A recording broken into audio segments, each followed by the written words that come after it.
오늘 함께 읽은 베드로전서 5장 1절부터 4절까지 말씀 본문으로 본이 되는 교사라는 제목으로 함께 말씀을 나눕니다. 교사 헌신 예배로 드리기 때문에 교사분들을 향한 권면의 말씀을 묵상하며 준비했는데 우리 온 성도님들도 같은 마음으로 이 말씀을 받으시고 같은 마음으로 하나님 앞에 우리 삶을 돌아볼 수 있는 시간이 되었으면 좋겠습니다.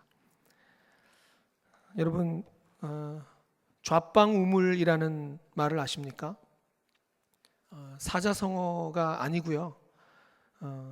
왼쪽에 빵, 오른쪽에 물이라는 얘기입니다. 좌빵우물.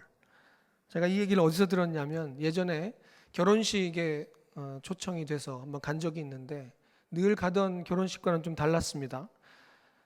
원 테이블 원탁이 이렇게 여러 개가 준비되어 있었고 거기에 제 이름도 들어 있었습니다. 앉아야 될 자리가 정해 있었고 아무나 초청하는 결혼식이 아니라 이미 미리 초청된 분들만 가서 앉아서 스테이크를 이렇게 썰면서 먹으면서 결혼식을 이렇게 참여하는 이런 결혼식이었습니다. 그런 결혼식 여러분 가보신 적 있으십니까? 전 태어나서 그런 결혼식을 처음 가봤습니다. 그래서 아니 왜 교회에서 성도님들 다 같이 가서 축하해주고 대부분 그렇게 했었는데 왜 오는 그 교구 사역자들이며 뭐 또 교구 그 간사님들이며 명단을 미리 좀 달라고 하더니 그분들만 오라고 했던 이유가 바로 그런 거였습니다. 그래서 이렇게 둥그렇게 앉았는데 거기 가셨던 그때 예전에 사역할 때 그 목사님 한 분이 좌빵 우물을 기억하라고 얘기를 하시더라고요. 그게 뭐냐면 왼쪽에 빵, 오른쪽에 물 이거였습니다. 그런데 저뿐 아니라 대부분 사람들이 그런 포크도 여러 개고 막 나이프도 여러 개가 있는 그런 테이블에 앉아 본 적이 없었기 때문에 뭐 별로 대수롭지 않게 생각하고 갔었는데 뭐 왼쪽에 빵 오른쪽에 물 그게 자기 거라는 얘기더라고요. 좌빵 우물 그것만 먹어야 되는데 옆에 있는 분이 왼쪽에 있는 물을 마셔버리고 제 왼쪽에 있는 분이 오른쪽에 있는 빵을 먹어버리니 제가 먹을 게 없는 겁니다. 그렇게 좌빵 우물이라고 말씀을 드렸는데 뭐 우왕좌왕이 아니라 막 우빵 좌빵 막 그냥 난리 났네 난리 났어 이러면서 먹을 게 없어지고 막 내 거 어디 갔니 막 이렇게 난리가 났습니다. 뭐 호텔 외식 경영하는 사람들 뭐 공부도 하기도 하고 할 때 테이블 매너를 배울 때 나오는 키워드 중에 하나가 이거랍니다. 좌빵 우물. 왼쪽에 빵, 오른쪽에 물. 이게 내 겁니다. 그게 바뀌어 버리면 서로 엉켜서 누가 누구 건지도 모르게 돼 버리는 겁니다. 좌빵 우물. 그래서 제가 기억을 하고 있는데 그래서 아무리 이야기를 해줘도 처음 가본 사람, 잘 경험해 보지 못한 사람들은 이게 누구 건지 몰라서 아주 난리가 되는 경험을 해본 적이 있습니다. 그래서 그 다음에 한번 또 비슷한 그런 류의 테이블 결혼식을 초대돼서 간 적이 있었는데 그때는 어떻게 했느냐 그런 테이블 자리에 자주 가봤던 그 사장님, 장로님이 계셨는데 그분은 다 따라 했습니다. 그분이 하는 대로만 보고 따라하면 아무 문제 없이 순조롭게 식사도 잘 진행되고 모든 행사도 진행됐던 기억이 있습니다. 그래서 보면 제일 좋은 게 뭐냐? 잘 모를 때는 잘 아는 사람 따라가면 됩니다. 그러면 웬만해서는 틀릴 일이 없습니다. 물론 그 따라가는 사람이 잘 몰라서 다 잘못되는 경우가 더러 있기도 합니다만 앞서가는 분이 먼저 아는 분이 제대로 알고 있고 바르게 가고 있다면 그분을 따라가면 웬만해서는 아주 큰 실수나 문제가 발생하지 않는다는 겁니다. 여러분 좀 있으면 부활절이 됩니다. 많은 부활절들을 경험해 오셨었는데 혹시 부활절 때 들었던 설교 말씀이 기억나는 게 있으십니까? 네, 괜찮습니다. 저도 잘 기억이 안 나는 경우가 많습니다. 그런데 뭐는 기억이 납니까? 삶은 계란 먹은 거는 아마 다 기억나실 겁니다. 뭐 어떤 의미로 이렇게 저렇게 해석하고 받아들였던 부활절의 그 의미가 담겨 있는 그 부활절 계란을 먹으면서 부활절을 보냈던 시절 기억나실 겁니다. 그래서 부활절에 그런 계란을 먹는 게 또 의미가 있습니다. 중요합니다. 추수감사절은 어떻습니까? 어떤 말씀이 기억나십니까? 별로 기억이 안 나도 추수감사절 때 이런저런 과일들, 추수한 것들 쌓아두고 예배했던 그 축제의 분위기들은 기억나실 겁니다. 그때 뭐가 있습니까? 그때 하나님께 주신 것들에 대한 감사가 그곳에 있었다는 기억은 남아 있습니다. 성탄절은 어떻습니까? 늘 비슷한 말씀, 매년 들었던 내용들이기 때문에 특별한 말씀이 기억나지 않을 수 있습니다. 그러나 크리스마스 트리가 장식되고 많은 불빛들과 아름다운 조명, 장식들을 통해서 우리가 무엇을 기뻐하고 축하했었는지는 기억에 남습니다. 눈에 담겨지고 기억에 남는 이미지가 마음속에 담기기 시작하면 그곳에 어떤 의미가 있었는지를 다시 추억할 만한, 다시 기억할 만한 내용들이 생기는 것입니다. 그래서 교육에 있어서 가장 중요한 부분이 뭐냐라고 이야기할 때 이런저런 얘기들 많이 있습니다만 보여주는 것, 기억에 남을 수 있도록 보여주는 것이 중요하다. 그래서 비전을 제시한다라고 이야기를 하는데 그 비전이라는 것도 결국 보여준다는 겁니다. 사진을 찍듯이 보여줘서 미래가 어떻게 될 것인지, 어떻게 해야 되는 것인지 그림을 그려주고 청사진을 보여줄 때 그것이 진정한 교육적 효과가 남아서 그 마음 가운데, 기억 가운데 남겨지게 되고 그 사람의 인생의 방향들을 결정할 수 있는 도움을 주게 된다는 것입니다. 지금 사순절을 보내고 있습니다. 마가복음 책자도 만들어서 말씀도 나누고 있고 로마서 쓰기도 합니다. 작년부터 시작해서 성경 일독 하신 분들도 많이 있고 또 이 도장을 찍어서 기념으로 성경책을 나눠드립니다. 왜 그렇게 합니까? 눈에 보이도록 남게 하기 위해서입니다.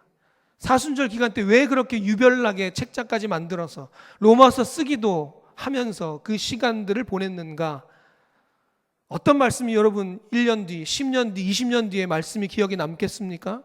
쉽지 않습니다. 그러나 그때 그렇게 책자를 가지고 말씀을 공부하기도 했었고 로마서 쓰기를 하면서 틀려서 지울 수 있니 없니 하면서 그렇게 보냈던 시간들이 기억이 남아서 하나님께서 그때 우리에게 어떤 도전을 주셨는지, 어떤 기억으로 그 시간들을 보냈는지 그게 여러분들 신앙의 뿌리가 되고 또 은혜로 남아서 그때를 추억하며 또 삶을 살아갈 수가 있게 된다는 것입니다. 그것이 바로 교육이 되는 것입니다. 우리가 이렇게 몸부림치면서 눈에 보이는 그 흔적들을 남기기 위해서 하는 이런 행위들이 다음 세대에게 그들의 눈에 담겨지고 기억이 되고 교육적 효과로 남을 수 있기 때문에 우리는 이 일들을 하는 것입니다. 그래서 부활절 데코를 신경 써야 됩니다. 교회를 그렇게 꾸며가는 것 뭐하러 돈 쓰면서 쓸데없이 하루 지나면 끝날 것인데 왜 그렇게 하냐, 플래카드 저런 거 왜 달고 있냐. 아닙니다. 보여주는 효과가 분명히 있습니다. 그 일들을 통해서 그 아이들의 기억에, 다음 세대의 그 신앙의 추억의 장면들이 새겨지게 될 것입니다. 그래서 매년 그 시간들이 반복될 때마다 우리 신앙의 선배들, 우리 선생님들, 우리 부모님들 이렇게 이런 절기들을 보냈었지라고 추억하며 그 신앙의 여정 안에 자신의 삶도 내던지게 되는 것입니다. 그래서 구약 성경에 나와 있는 많은 절기들이 왜 이렇게 복잡하게 많이 있어야 했는가, 이런 부분에서 하나님께서 이스라엘 백성들에게 그런 절기들을 복잡해 보이지만 많은 것들을 그렇게 남겨주시지 않았나 생각해 봅니다. 그래서 다음 세대에게 보여주는 것, 눈에 기억될 수 있도록 남겨주는 것이 너무도 중요하다는 것입니다. 교사들의 신앙생활이 다음 세대의 눈에 그렇게 보여지고 있다는 것을 여러분 기억하시기 바랍니다. 아이들의 눈에 담겨지고 있습니다. 우리 교사들이 어떻게 신앙생활 하는지, 어떻게 기도하는지, 어떻게 예배하는지 아이들 눈에 담겨지고 있다는 것 여러분 기억하시기 바랍니다. 그래서 여러분들의 모습이 아이들 눈에 담겨진 그 모습 그대로 그 아이들이 신앙생활을 하게 됩니다. 신앙의 뿌리가 그곳에서 나오게 될 수 있다는 것입니다. 오늘 본문 말씀 보면 1절에 그렇게 시작됐습니다. 장로들에게 권하노니라고 말씀의 대상이 장로들이라고 분명히 한정하고 있습니다. 장로들에게 주시는 말씀 뭘까요? 역시 교회의 공동체의 리더들, 지도자격으로 있는 분들이 바로 장로님들이시죠. 공동체의 지도자요, 무리를 이끄는 사람들에게 주는 말씀인데, 교회 공동체의 리더인 장로님들이라고 한다면 교육부서에서 이 장로님들의 역할을 감당하는 사람들이 누구입니까? 바로 교사들입니다.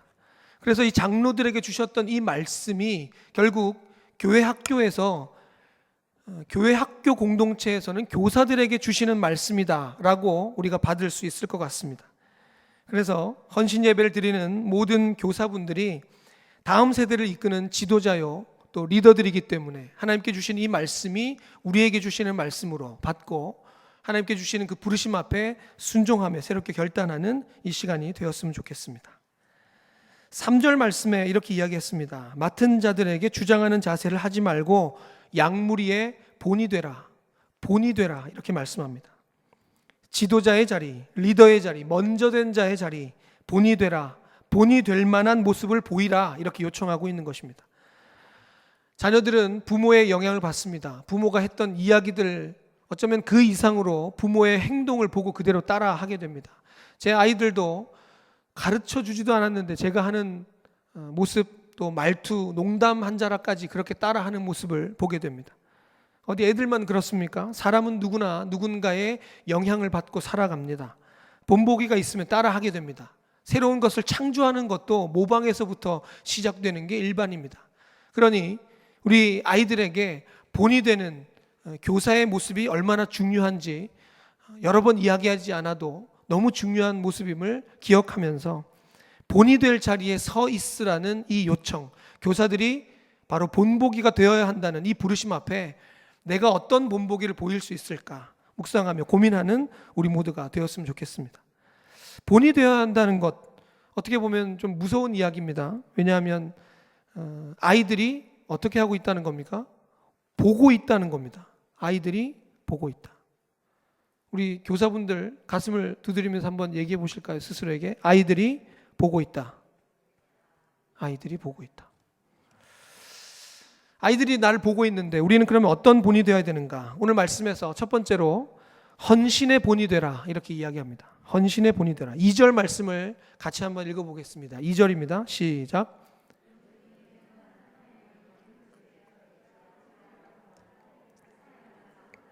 자원함으로 하며 더러운 이득을 위하여 하지 말고 기꺼이 하며. 아멘. 2절 말씀 중에 특별히 양무리를 치라 말씀하면서 억지로 하지 말라 이야기합니다. 자원함으로 하라 이야기합니다. 기꺼이 하라 이야기합니다. 제가 목사 안수를 받을 때 시취를 주셨던 목사님 한 분이 이렇게 말씀하셨습니다. 목사 안수 받으면 어떤 기대를 갖고 있는가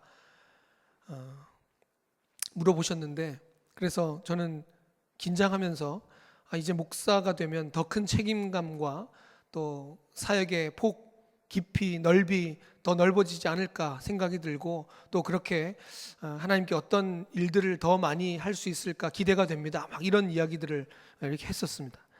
그랬더니 목사님께서 저에게 주신 말씀이 목사가 돼서 더 어떤 일들을 하려고 하지 마라 라고 얘기하시더라고요. 그러시면서 그런 너로부터 시작된 꿈을 꾸지 말고 목사로 불러주셨음에 감사하고 사역하라, 그렇게 얘기하셨어요. 그래서 한 방 또 얻어맞았습니다. 뭔가 대단한 일들, 목사가 되면 뭔가 더 많은 일들을 이렇게 할 수 있지 않을까 나름 기대하면서 대답을 했는데, 목사님의 말씀은 어쩌면 조각목 같고 발에 채이는 돌멩이와 같은 너를 부르셔서 목사로 불러주심이 감사 아니냐, 그 감사와 감격을 잊지 말고 살아가라, 그렇게 말씀하셨습니다. 우리 교사분들은 어떠십니까? 교사가 돼서 어떤 일들을 얼마나 많이 하려고 하십니까? 물론 그 마음 너무 귀합니다. 그러나 우리가 기억해야 될 것, 여러분을 교사로 불러주셨음에 감사하면서 그 사역을 감당할 수 있는 우리 교사분들 되시기 바랍니다. 한 영혼을 품고 기도하며 그 영혼을 살리는 일, 그 귀한 일에 여러분을 불러주신 겁니다. 여러분을 사용하시겠다고 불러주신 겁니다. 여러분 이 사실에 감격하십니까? 혹시 그 영혼을 살리는 일에 나를 불러주셨다는 그 감사와 감격이 조금 사라진 상태로 혹시 그 사역을 감당하고 있다면 그 사역은 오늘 말씀처럼 억지로 하는 일이 됩니다. 억지로 합니다. 억지로 하면 티가 납니다. 억지로 하면. 자원해서 기꺼이 하는 사람들의 눈빛은 다릅니다. 즐겁게 감격 속에 기쁨으로 막 감당하는데 그 감사와 감격이 잊혀진 채로 그 일들을 감당하기 시작하면 그냥 죽상을 하고 아침마다 내가 무슨 고생한다고 아침에 일찍 이렇게 나와서 고생을 하는가, 지치고 피곤한 모습을 우리 아이들에게 보이지 않는 우리 선생님들 되시기 바랍니다. 마지못해 억지로 아이들 앞에 서 있지 않기를 바랍니다. 그래서 여러분들이 사명자의 삶이 무엇인지를 좀 보여주셔야 됩니다. 정말 기꺼이 자원함으로 즐거이 이 사역을 감당하고 있는 이 헌신자의 모습이 무엇인지 아이들에게 보여주셔야 한다는 겁니다. 이 일이 얼마나 감격스럽고 기쁜 일인가를 보여주셔야 돼요. 몸으로. 주께 쓰임받음이 나 아무것도 아닌데 나를 이렇게 하나님께서 불러주셔서 교사로 나를 불러주셨다 하는 그 감격스러운 모습을 아이들에게 보여주셔야 한다는 겁니다. 그러면 그 삶의 모습이 어떻겠습니까? 그 헌신의 자리가 늘 기쁘고, 아마 처음 교사를 하셨을 때의 마음이 그러지 않으셨을까 하는 생각이 들기도 합니다. 그때의 마음을 회복하십시오. 기꺼이 자원함으로 즐거운 마음으로 사역을 감당하는 그 모습, 그 본, 헌신의 자리가 얼마나 기쁘고 감격스러운 것인가, 나를 이렇게 써주심이 얼마나 감사한 일인가를 아이들에게 보여주는 그 헌신의 본을 보여줄 수 있는 우리 교사 선생님들 다 되시기 바랍니다. 우리 교사분들 가슴을 두드리면서 한번 이야기해 볼까요? 아이들이 보고 있다.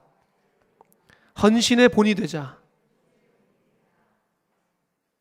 아이들이 보고 있습니다. 헌신의 본을 보여줄 수 있는 우리 교사분들 되시기 바랍니다. 두 번째로 말씀은 이렇게 요청합니다. 거룩함의 본이 되라. 2절 말씀 다시 한번 크게 읽어보겠습니다. 2절입니다. 시작. 너희 중에 있는 하나님의 양무리를 치되 억지로 하지 말고 하나님의 뜻을 따라 자원함으로 하며 더러운 이득을 위하여 하지 말고 기꺼이 하며. 아멘. 헌신의 본을 보이기 위해서 그러면 열심을 낼 수 있습니다. 헌신의 본을 보여야 하니까요. 그 자리가 맞으니까 그렇습니다. 그런데 내 열심만 가지고 막 열심만 낸다고 헌신의 그 본이 드러나는가? 그렇지 않습니다. 하나님께서 쓰시는 사람은 정해져 있습니다. 디모데후서 2장 20절 21절 말씀 보면 큰 집에는 금그릇과 은그릇뿐 아니라 나무그릇과 질그릇도 있어 귀하게 쓰는 것도 있고 천하게 쓰는 것도 있나니 그러므로 누구든지 이런 것에서 자기를 깨끗하게 하면 귀히 쓰는 그릇이 되어 거룩하고 주인의 쓰임에 합당하며 모든 선한 일에 준비함이 되리라. 아멘. 하나님께서 이 그릇들을 사용하시는데 귀한 그릇, 조금 귀해 보이지 않는 그릇 있을 수 있다는 겁니다. 그런데 결국 하나님께서 쓰시는 그릇은 어떤 그릇이라고 얘기합니까? 깨끗한 그릇을 씁니다. 실제로 그렇습니다. 아무리 좋은 금으로 칠갑을 해놓은 좋은 그릇이 있다 하더라도 설거지 안 돼 있으면 쓸 수가 없습니다. 씻어놔야 쓸 수 있습니다. 집에 가면 제가 제일 먼저 하는 일이 설거지입니다. 제가 먹기 위해서. 애 키우느라고 지금 설거지가 안 된 경우가 많습니다. 손에 지금 주부 습진이 감사함으로 설거지를 하고 있습니다. 하나님께서 쓰시는 것도 그렇습니다. 아무리 좋아도 아무리 비싸도 더러우면 쓸 수가 없다는 겁니다. 아무리 아이들에게 헌신의 본을 보이기 위해서 나름대로 열심을 낼 수 있습니다. 열심히 하는 척 할 수 있다는 거죠. 누구보다 일찍 오고 누구보다 열심을 내는 그런 모습들을 보여줄 수도 있다는 겁니다. 그러나 하나님께서 쓰시는 그릇은 깨끗한 그릇. 그러니까 결국 아이들에게 보여줘야 될 그 헌신의 모습, 그 이전에 우리가 준비되어야 될 교사의 모습은 바로 거룩함입니다. 여러분 안에 거룩함이 준비되어 있어야 됩니다. 깨끗함으로 그 마음이 채워져 있어야 된다는 것입니다. 그래야 하나님께서 아이들 앞에 교사로 바로 쓸 수 있도록 여러분을 하나님의 뜻대로 쓰신다는 겁니다. 내가 거룩하지 않으면 결국 아무리 내 스스로 열심을 내도 껍데기만 남을 수밖에 없습니다. 본전이 다 드러나게 돼 있다는 거예요. 내 안에 거룩함이 없이, 내 안에 깨끗함이 없이 그냥 내 드러나는 것만 열심을 내다 보면 내 안에 거룩함이 없으니, 깨끗함이 없으니 지쳐버립니다. 결국 반복되고 아까 말씀 읽었던 대로 억지로 하게 됩니다. 그냥 목줄 끌려서 아이들 예배에 이렇게 막 끌려오듯이 와서 내가 이걸 오늘도 해야 되나 이러고 사역을 할 수밖에 없게 된다는 거죠.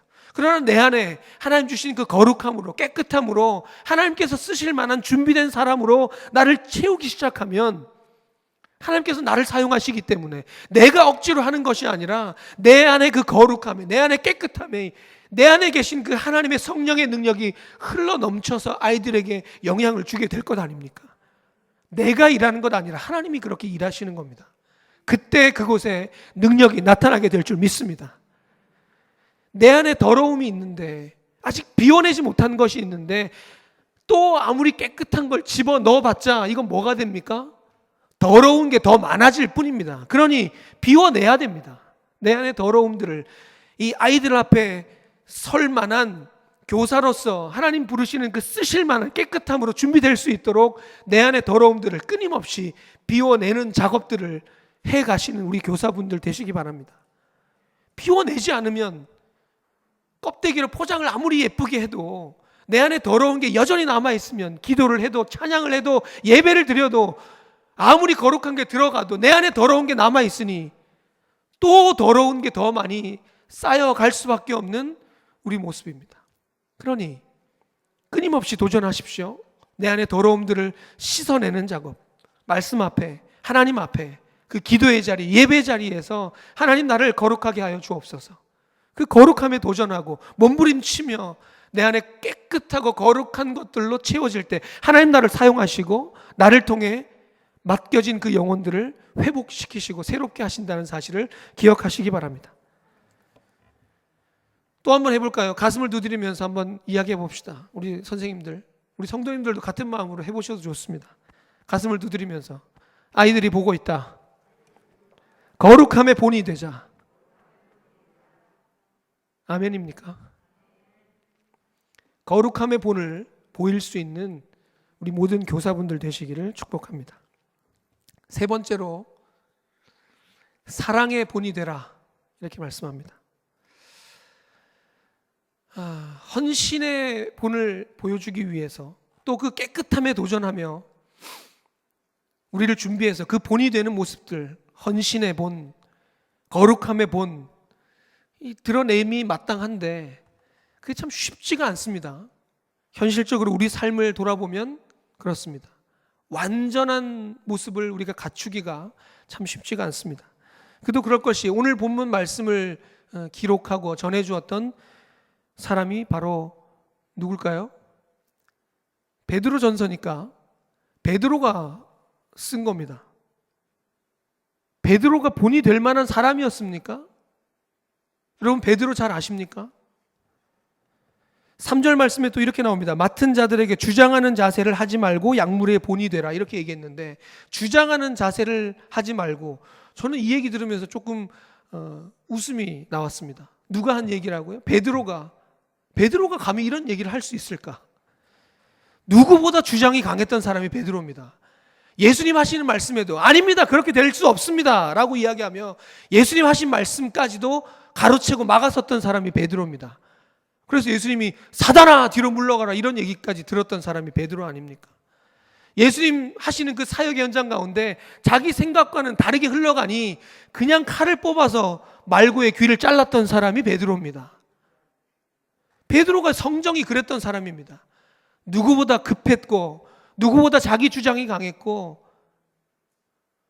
누구보다 주변 환경 상황에 재빠르게 반응하면서 몸이 먼저 튀어나갔던 사람이, 말이 먼저 앞섰던 사람이 베드로였습니다. 나는 절대 예수님 부인하지 않겠습니다 라고 이야기했던 베드로였는데, 곧 예수님 잡혀가시는 거 보면서 예수님을 모른다, 저주하면서 부인했던 사람이, 그것도 3번이나 부인했던 사람이 베드로였습니다. 본을 보일 자격이 있는 사람입니까? 본을 보이는 일을 하라고 이 얘기할 만한 자격이 있는 사람인가 싶은 생각이 듭니다. 성정이 화끈한 사람이라 실수가 많았던 사람이 베드로입니다. 그런데 어떻게 이런 일들을, 이런 이야기들을 감히 할 수 있는가? 4절 말씀 보시면, 그리하면 쭉 이야기한 다음에, 그리하면 목자장이 나타나실 때 시들지 아니하는 영광의 관을 얻으리라, 이렇게 이야기합니다.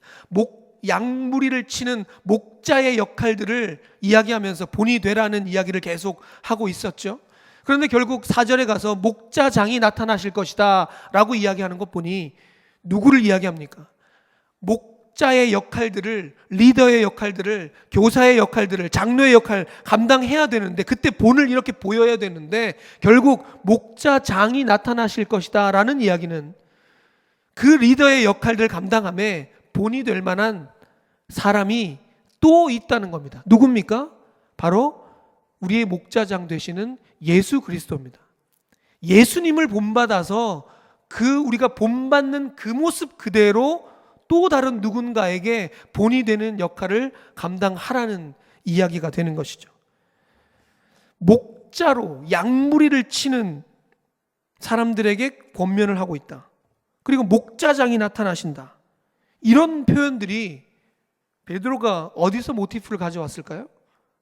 저는 요한복음 21장에 예수님 부활하시고 다시 갈릴리에서 그냥 고기나 잡겠다고 앉아있던 베드로에게 나타나셔서 고기를 잡게 해주시고, 배고파 지쳐있는 베드로에게 생선도 구워주셨죠.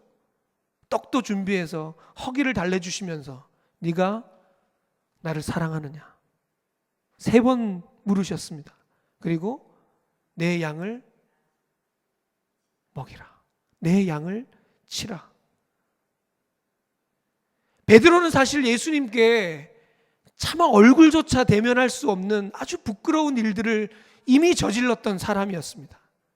그런데 예수님은 다시 베드로를 찾아오셨고, 베드로를 사랑으로 안아주셨고, 다시 그 사랑 앞에 사명 감당할 수 있도록 회복시켜 주셨습니다. 그게 바로 예수님의 사랑이었습니다. 베드로는 자격이 없었습니다. 베드로는 실수가 많았고 실패를 많이 경험해 왔던 사람입니다. 놔두면 그냥 그럴 수밖에 없는 그런 존재입니다.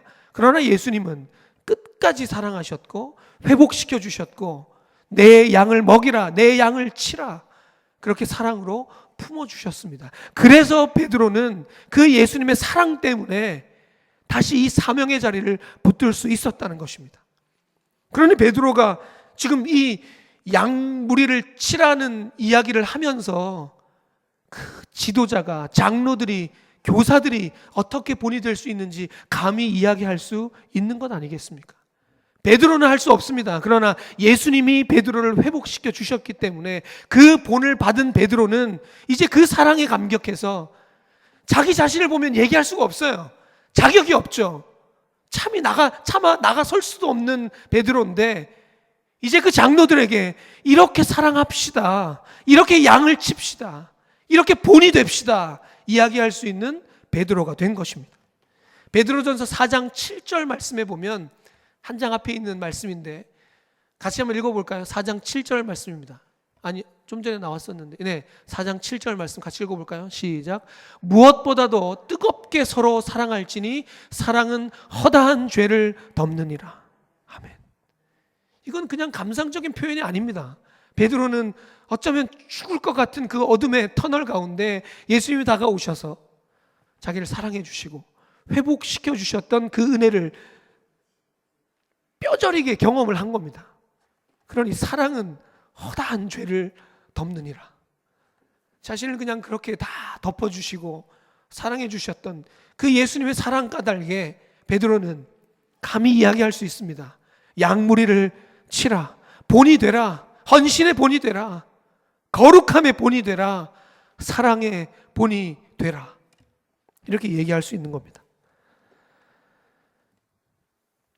세상이 아닌 예수를 본받을 때 예수님의 사랑과 겸손을 보고 배운 베드로. 그래서 베드로는 이 희생, 예수 그리스도의 사랑, 이 모습을 본받으라 이야기할 수 있게 된 것입니다. 그래서 우리가 아이들을 대할 때 예수님의 이 사랑으로 대해야 됩니다. 참 사랑할 수 없을 것 같은, 요즘 애들 머릿속에 뭐가 들어있는지 참 이해할 수 없는 행동 많이 있을 수 있습니다. 그러나 예수님은 누구까지 사랑하셨습니까? 자신을 부인하고 배신하고 떠났던 이 베드로까지도 이렇게 사랑하셨다는 겁니다. 그 사랑 때문에 베드로가 다시 살아났습니다.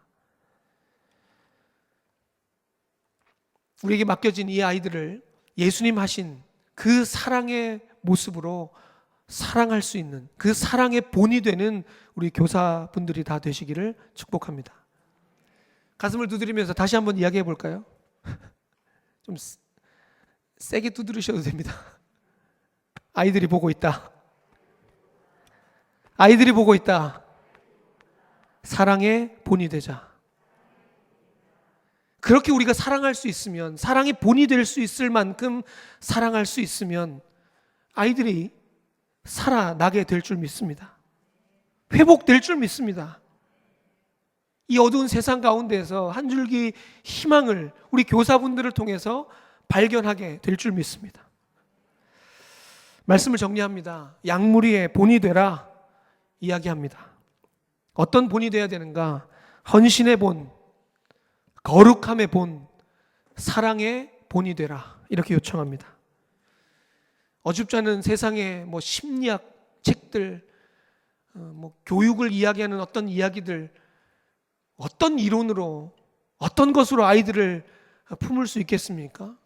어떻게 아이들에게 다가갈 수 있겠습니까?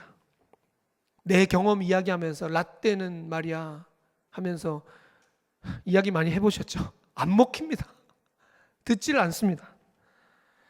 끊임없이 예수님을 닮고자 하는 그 몸부림, 사실 우리도 베드로처럼 완전할 수 없습니다. 어쩌면 아닌 척하고 앉아있지만 베드로보다 더한 실수와 실패가 우리 안에 혹시 있지는 않는가 돌아볼 때, 완전할 수는 없지만 이 베드로처럼 끊임없이 헌신의 본, 거룩함의 본, 그 사랑의 본을 드러내기 위해서 완전할 수는 없지만 그 온전함을 향해서 몸부림치면서 우리 삶이 하나님 앞에 드려질 때 하나님께서 우리를 통해서 다음 세대를 놀랍게 회복시키시고 새롭게 하실 줄 믿습니다. 베드로는 그저 이런 본이 되라는 이야기, 말로만 이야기하고 있는 건 아닙니다. 오늘 1절 말씀 다시 보시면 너희 중 장로들에게 권하노니 라고 이야기하면서 나는 함께 장로된 자요 그리스도의 고난의 증인이요 나타날 영광에 참여할 자니라, 이렇게 얘기합니다. 그러니 너희들만 이렇게 본받아라, 이렇게 돼야 한다, 말로만 떠들고 있지 않다는 겁니다. 나도 장로된 자요, 나중에 그 영광에 함께 참여할 자다. 나도 그런 사람이 되기 위해서, 이 본을 보이기 위해서 몸부림칠 것이다 라는 이야기를 베드로가 하고 있는 겁니다. 그러니 우리에게도 희망이 됩니다. 교사분들, 아이들에게 이런 본이 돼야만 합니다 라고 이야기만 던져놨다면 그게 어떻게 될 수 있을까? 더 고민되고 더 좌절이 될 수 있을지 모르겠습니다. 그러나 베드로, 나도 그 자리에, 나도 그 사역에, 나도 그 부르심 앞에 내 삶을 드리겠습니다. 함께 그 자리 걸어갑시다, 이렇게 요청하고 있습니다. 그러니 완전하지 않을 수 있습니다. 그 자리에 믿음의 도전을 하는 우리 교사분들 다 되시기 바랍니다. 힘들지만 어렵지만 그 헌신의 자리 기꺼이 자원함으로 내 몸을 드리겠노라. 그 거룩함, 내가 완전히 깨끗하고 거룩할 수 없지만 하나님 주시는 그 거룩함을 향해서 내가 도전하는 모습, 그 몸부림을 아이들에게 보여주겠노라. 예수님 베드로를 사랑하셨듯, 그렇게 베드로를 회복시키셨듯 그 사랑의 회복을 나도 기대하며 사랑의 본을 보이겠노라. 이렇게 도전할 수 있는 우리 교사분들 다 되시기 바랍니다. 오늘 특송을 하셨는데 특송을 들으면서 저 굉장히 많은 은혜를 받았습니다. 이 손양원 목사님 살아오셨던 그 걸음들을 돌아보면서 헌정곡으로 만들어진 그 찬양입니다. 알고 계셨습니까? 그렇게 알고 찬양하신 거죠. 자기 아들을 죽인 사람들까지 양자로 삼으며 그 사랑의 본을 보이셨던 목사님의 삶을 드러낸 찬양입니다. 그렇게 살겠다는 거예요. 이 땅에 사는 내 소망, 주 위에 사는 것, 오직 예수만, 오직 예수만 내 삶에 드러나길. 그냥 노래가 좋아서 부르셨습니까?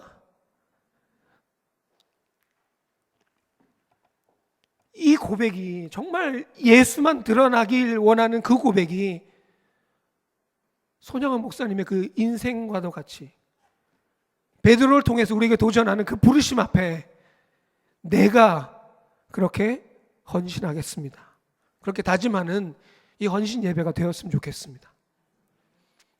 우리 성도님들도 교사들만 그냥 헌신하면 끝나는 교사 헌신 예배가 아니라 우리 교회의 다음 세대를 함께 같은 마음으로 바라보시면서 어쩌면 교사들뿐 아니라 먼저 신앙생활을 하고 계신, 먼저 신앙에 선배된 여러분들을 우리 아이들이, 다음 세대가 보고 있다는 겁니다. 여러분들처럼 신앙생활을 할 겁니다. 아이들이 보고 있습니다. 우리 온 성도님들도 헌신의 본, 거룩함의 본, 그 사랑의 본을 우리 교사님들과 같은 마음으로 헌신하겠노라 다짐하며 우리가 함께 기도하고 다음 세대를 위해서 꿈꾸며 모든 것들을 쏟아놓을 때 이 교회에 미래가 있습니다. 다음 세대가 살아나게 될 줄 믿습니다. 교사들과 같은 마음으로 함께 꿈꾸며 기도하는, 함께 헌신의 마음을 다짐하는 우리 모두가 되었으면 좋겠습니다.